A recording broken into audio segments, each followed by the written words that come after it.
Welcome to Latin Alive Book 1, the Revised Edition. As we begin this journey together into the first year of Latin study, I'm excited to join with you and to share with you my passion for this language. I hope to infuse some of that into each lesson ahead. But first, before we can begin the study of the language, we really need to take a few moments to talk about some basics. So please take the time to walk through this introduction with me as we take a look at the alphabet for the Roman tongue, as well as the pronunciation. Now, I will say up front that the pronunciation I use in this book tends to lend towards classical. Ecclesiastical is also a fantastic, valid pronunciation. But for the passages in this book, as well as the rest of the Latin Alive series, we're looking at passages and literature from the classical period. So I will tend towards that. But let me explain to you that pronunciation for ancient Latin is not all that unlike pronunciation in American versus British English today. For example, how we pronounce one word or how we even spell it might slightly differ, but we understand what the other person is talking about. We might see, for example, the pronunciation and the spelling of honor in one language, for one country, it is Honor. For another country, it is Honour, but that one letter difference doesn't make a difference to us. Another example might be one that my husband and I joke about, and that's the pronunciation of guacamole versus guacamole. Now, whether we order guacamole or guacamole at a restaurant, the waiter and we each understand what we want. So please do not get too hung up on the pronunciation. Nonetheless, it's an important part of learning any language and is a good way to start this study as well. Now, before we dive into learning the alphabet and the pronunciation of letters and words in Latin, I want to take a moment to talk about our chapter mottos. Each chapter in this book, including this one, the introduction, is going to have a chapter motto taken from one of the seals that are exhibited across our nation. Most of them from states within our country, but in this chapter and the next, from our nation's seal and our nation's motto, E pluribus unum. Now, one of the reasons I do this is because, they're great mottos and they're all around us. And many of these mottos were taken from the classical world, from the likes of Cicero and Virgil and other Latin authors. Some of them are inspired by the Vulgate, the Latin translation of the Bible.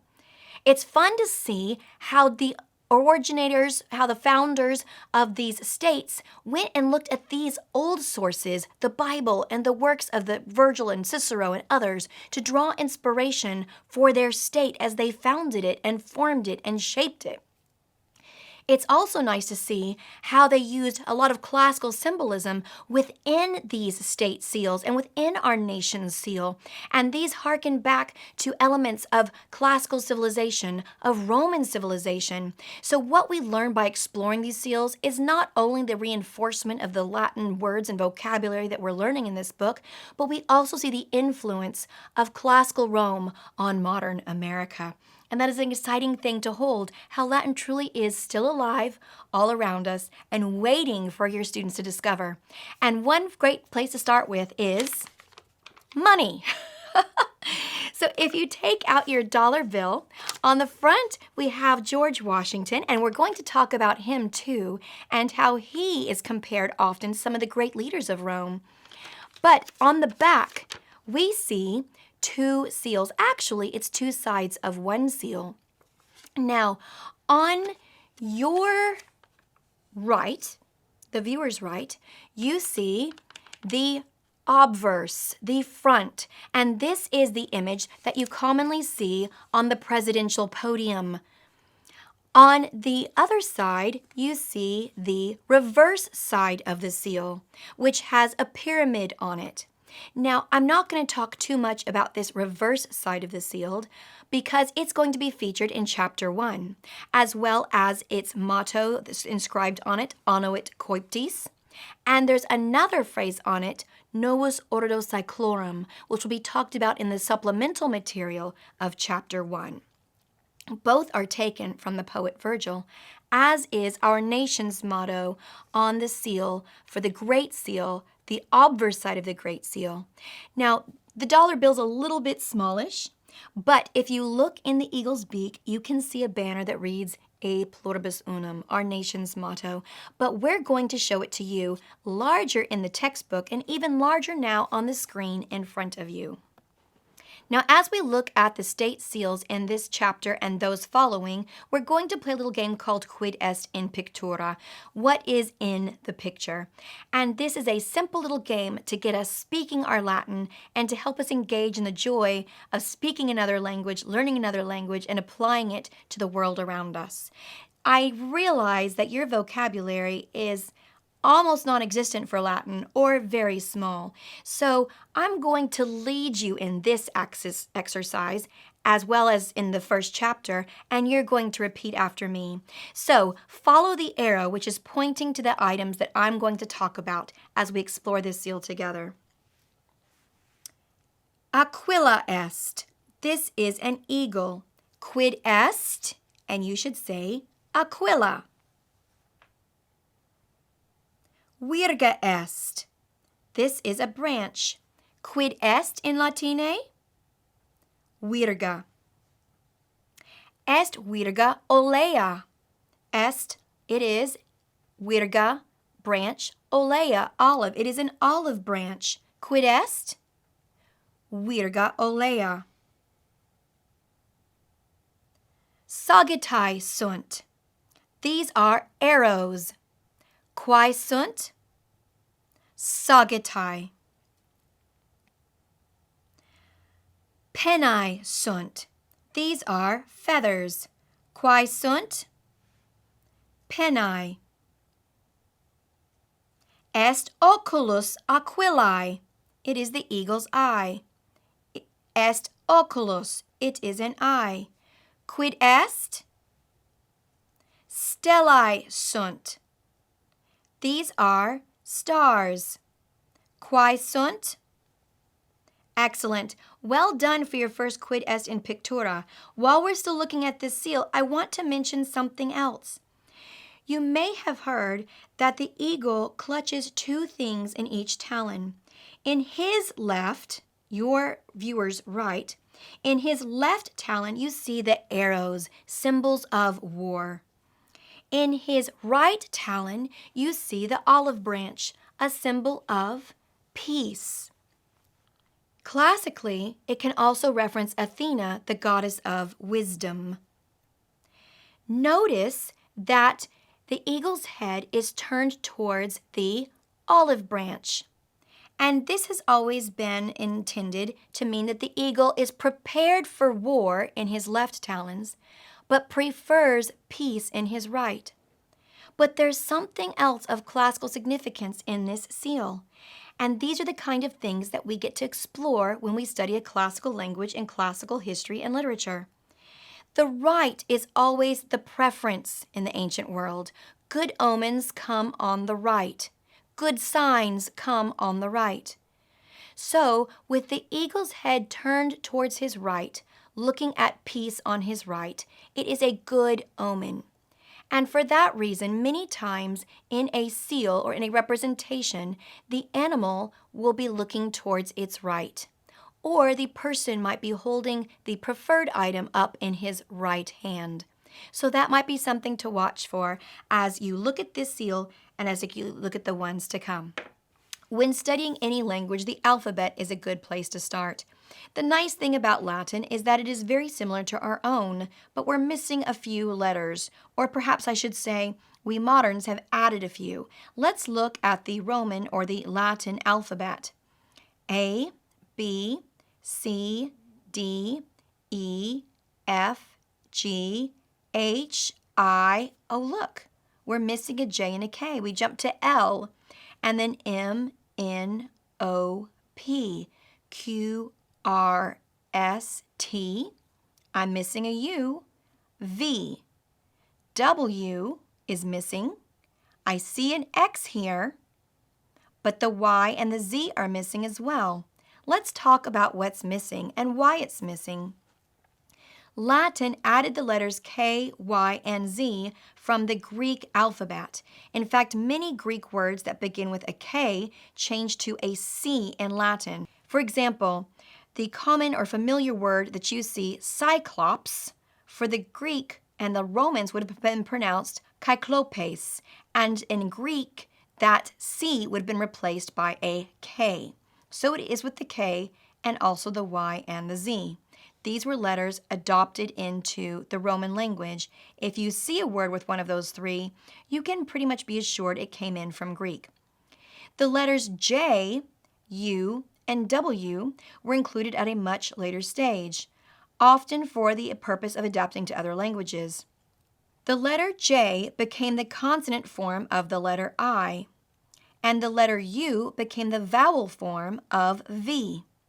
In both cases, the I doubled as a consonant or as a vowel. The letter V doubled as a consonant and as a vowel. You still might note this on inscriptions where you see a V carved where you might expect a U.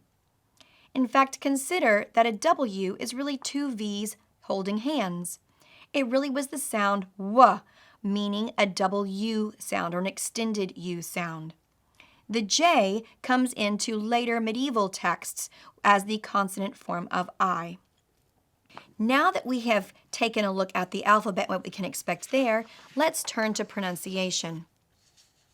Something important to note about Latin that's different from English is that every single letter is given its own pronunciation, its own sound. We have a few vowel blends called diphthongs, and we do have a few consonant blends, but very few, not nearly the amount that English has. We also don't have silent letters like that E, that silent E that tends to sit.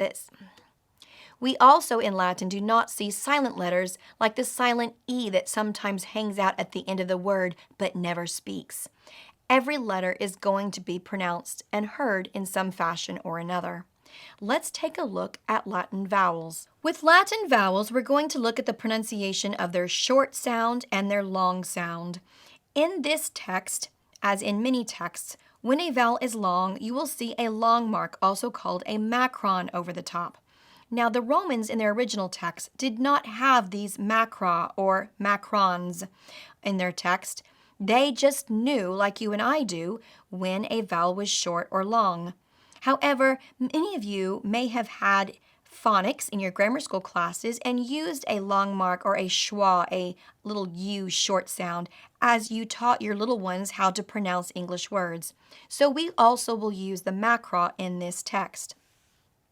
So, in the far left-hand column, we see the short A. It makes the sound as in casa. Long A makes the sound as in father or stare.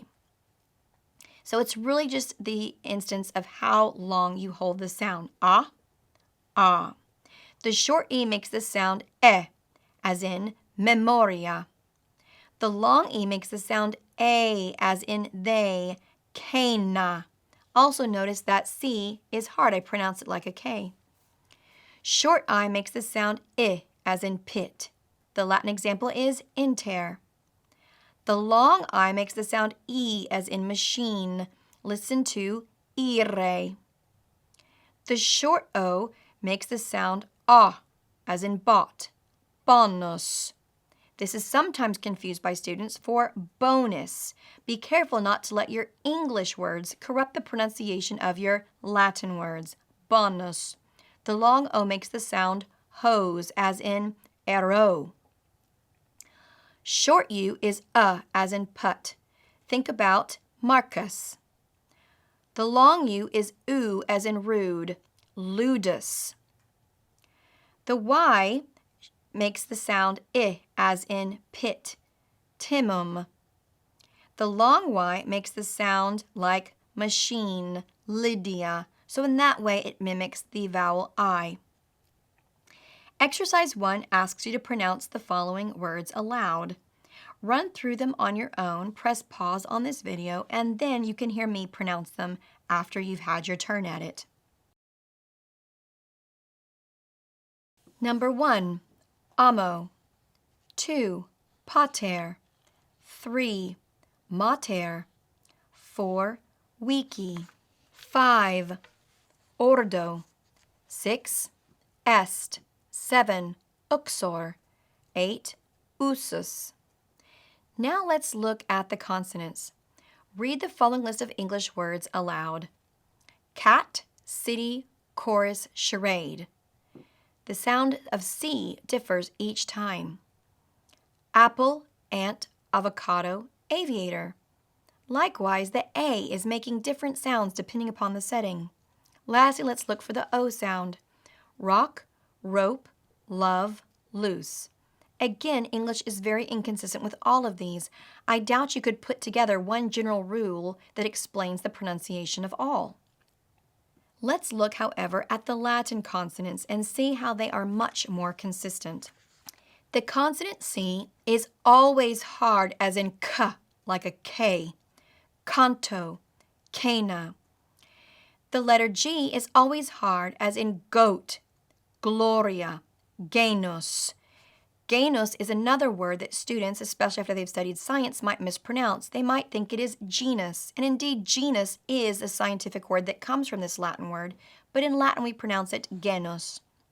The I, when it's a consonant like a J, is going to be pronounced as y and yellow, yum, Jupiter. R is often rolled, rrr, as in Spanish or Italian. Think rectus. Rolling your R's is not required, but it's a lot of fun. S is always S, never the Z sound, so semper, senatus. T is always T, teneo, ratio, not ratio, ratio. The V can sound like a V in later Latin and a W in earlier Latin. I always tell my students I don't have a strong preference, but they should be consistent. So, vinum victoria would be late Latin. Vinum victoria would be earlier Latin. And the X sounds like X in ox. Nox, rakes. Exercise 2. Pronounce the following words aloud with attention to the consonants. Practice them on your own, then come back and I will read them aloud to you. Number 1, civitas. Number 2, interrogatio. Number 3, casa. Number 4, veritas. Number 5, vinculum. Number 6, exercitas.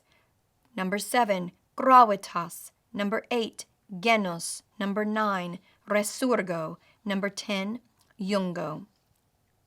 In English, when two consonants appear together, their sound can change in a myriad of different ways. Let's look at the TH. Then, theater, goat herd. But the consonant blends in Latin also are more specific. Let's look at the Latin consonant blends. When B combines with an S or a T, it's going to make a P sound, urps. GU and QU, as in English, think of the words penguin or quart. So in Latin we have lingua or quad. With the NG, you're going to hear ing, so lingua. With the GN, you're just going to hear an ing, as in hang, so magnus. The CH is going to be pronounced more like a C with a aspiration behind it, as in chorus, so carta and chaos. The TH, same thing. The H with the C and the T and even the P is more of an aspiration. So timum, theatrum, or for the PH, philosophia or orpius. Double consonants, when you see them, each one should be pronounced as two distinct sounds with a slight pause, ecce, puella. Now for exercise 3, practice pronouncing the following words. Finally, let's look at the combinations of vowels that are pronounced together. These are called diphthongs, and there are 6 of them in the Latin language. The diphthong AE makes the sound I. Feminae, aequus. The diphthong AU makes the sound ow, as if someone pinched you. laudo, auctor. The EI makes the sound A as in way, dende. The EU makes the sound eu, heu. The OE is kind of like our OI in English, oi, proilium. And the UI like we as in tweet, so whick and qui. In exercise 4, practice pronouncing the words with their diphthongs. The term syllable is used to refer to one single unit of uninterrupted sound within a word. Each syllable will contain a vowel sound, whether that's a short vowel, a long vowel, or even a diphthong, a vowel blend. You must have at least one vowel in your syllable. You do not have to have a consonant. We're going to next look at how to divide words into syllables, and for the most part, this act of syllabication can be done by ear. So we're going to look at the rules, but a lot of common sense and listening to how you pronounce things is going to be of help to you. So look at, first of all, the main rules for dividing syllables. The first main rule, divide before the last of 2 or more consonants. For example, in puella, we hear the pu-el-la. If you say it out loud, pu-el-la. And you see that we're dividing between the 2 consonants is L-L. Or in terra, we divide between the 2 R's. Arma, divide between the R and the M. Timto, divide between the P and the T. So again, between the last of 2 or more consonants. Now, we do not divide between something like a PH or a TH, where you have that aspiration. Rule number 2, between 2 vowels or a vowel and a diphthong, never divide a diphthong because that diphthong is one sound. So we're really dividing between 2 vowel sounds, might be a better way to express this. Look at the examples for number 2. Chaos, I'm dividing between the A and the O. Proilium, I'm not dividing the OE because that is a diphthong. I am dividing between the I and the U because those are 2 vowels next to each other that are not a diphthong, not a single sound. Again, listen to it. Proilium. If I have my hand underneath my chin, you can almost see every time my chin hits my hand, that's a syllable. Proilium. That's a good way to also check yourself. Chaos. Good way to check yourself. Now look up at number 3. Before a single consonant. And when I say single consonant, I mean a single consonant with a vowel on either side. That's what makes it single. So you're going to divide in front of that consonant. Look at this word, me, mo, ri, a. That second M is wedged between an E and an O, so we divide in front of it. Likewise, the R is in between an O and an I, so we divide in front of it. And the IA are 2 vowels, so we're dividing them. Again, I can use my hand to show how the syllables affect my chin. Me, mo, ri, a. And my chin hits my hand with each syllable. That will also help you check where you need to divide. Now, those are your 3 main rules, and they will get you through most cases. There are a few special rules that are technicalities, and we will walk through these with students, and we'll talk about them when we see them. But I would memorize the first 3 and then be aware to double check yourself in instances that might pertain to this next group.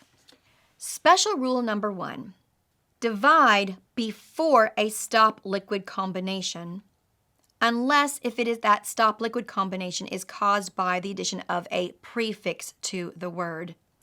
When I use the terms stop and liquid, these are terms used in the study of linguistics to categorize sounds. So look here, it says that a stop is a consonant whose sound cannot be sustained. In other words, it stops. It doesn't go on and on. For example, if I use the letter F or S, the sound keeps on going. However, if I use the letter D, duh, or T, t, the sound abruptly stops. It does not go on and on and on. So duh and t, d and t are stops. The 2 liquids are L and R. So if I have a T or a D combined with an L or an R, that stop liquid combination, I would want to divide in front of it and not break it up. So for example, look at publica. I'm not dividing the BL, I'm dividing in front of it. Or ad latus, that ad is a preposition. So even though it's a DL, I'm dividing after the preposition.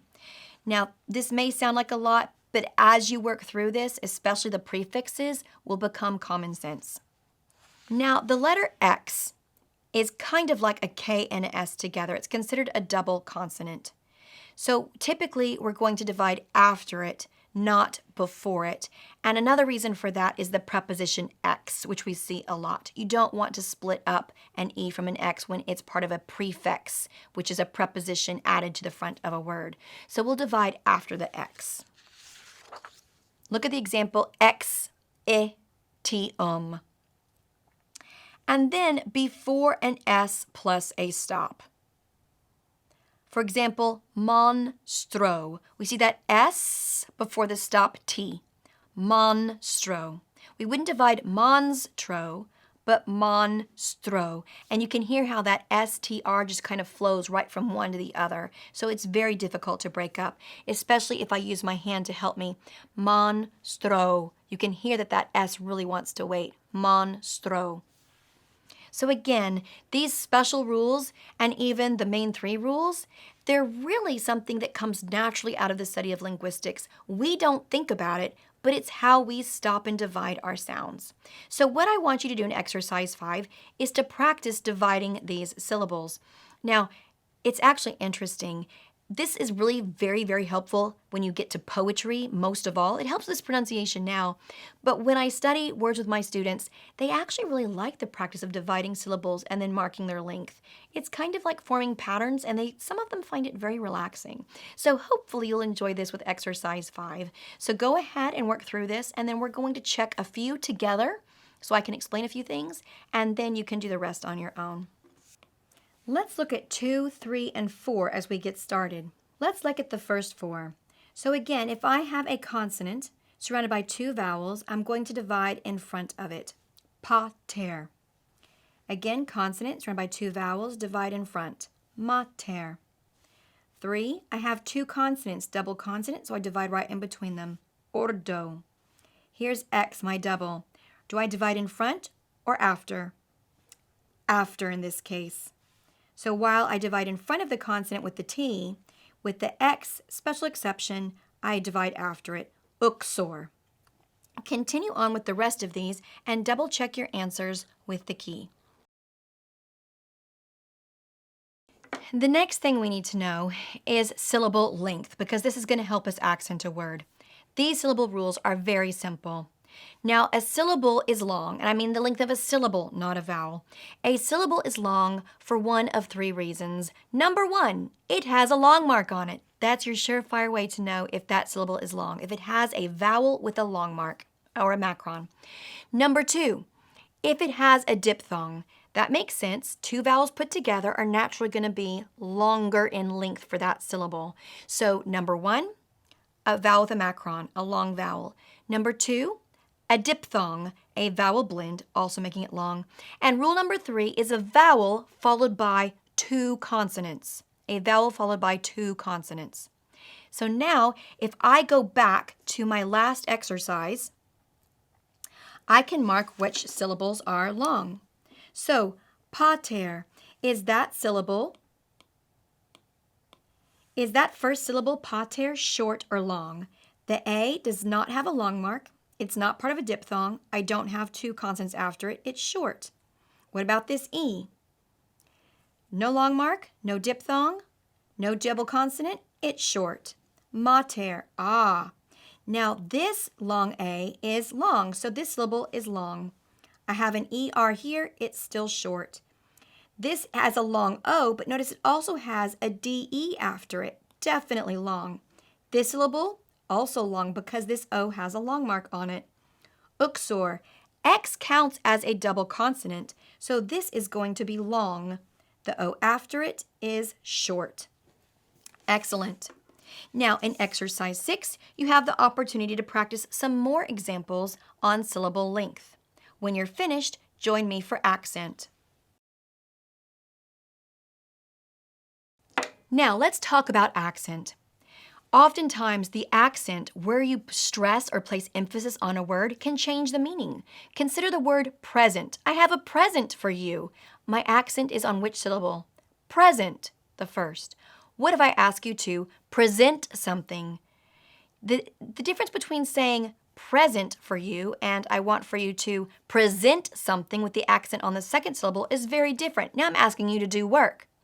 So the accent is very important. Now, when we look at a Latin word, we want to put the accent on one of the last three syllables. Now, if you look at your text with me, you'll see that these last three syllables have very special names. The very last syllable of a word is called the ultima. The penult is the almost last syllable. This is because ultima in Latin means last and paine means almost. So penultima is almost last.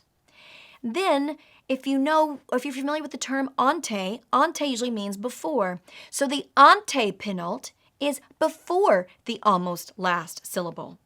It is one of these three final syllables that will have the stress or the accent of a word. Let's take a look at the examples in your book. Now, example number 1. In words of 2 syllables, the accent is always on the first syllable, also the penult in this situation. You never accent the final syllable. Of course, if you have 1 syllable, you don't have a choice, but that's minor details.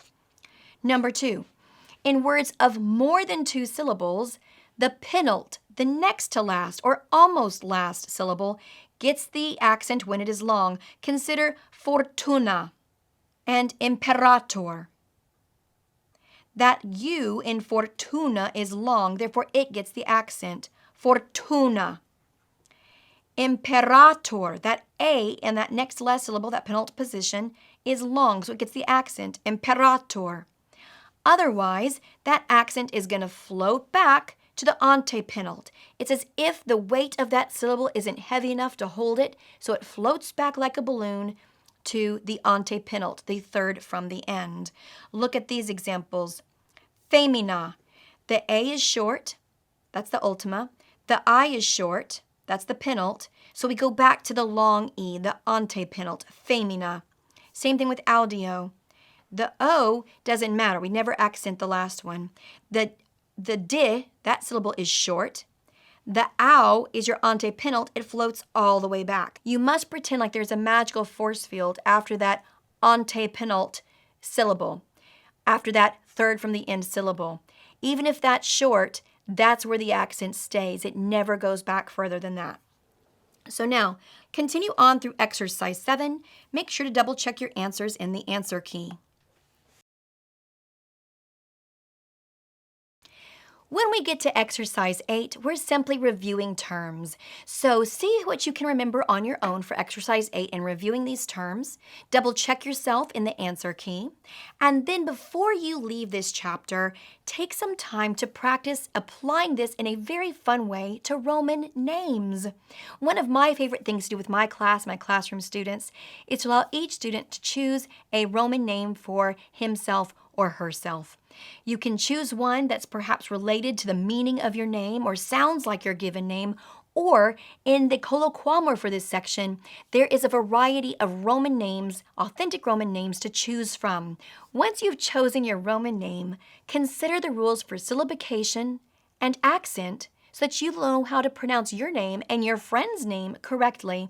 And then look at the colloquamer that gives you guidance on how to introduce yourself. This is a great way to kick off a new study and a new year. Choose your Roman name and introduce yourself to your friends. Have a great time with this activity, and I will see you for our formal introduction with Chapter 1.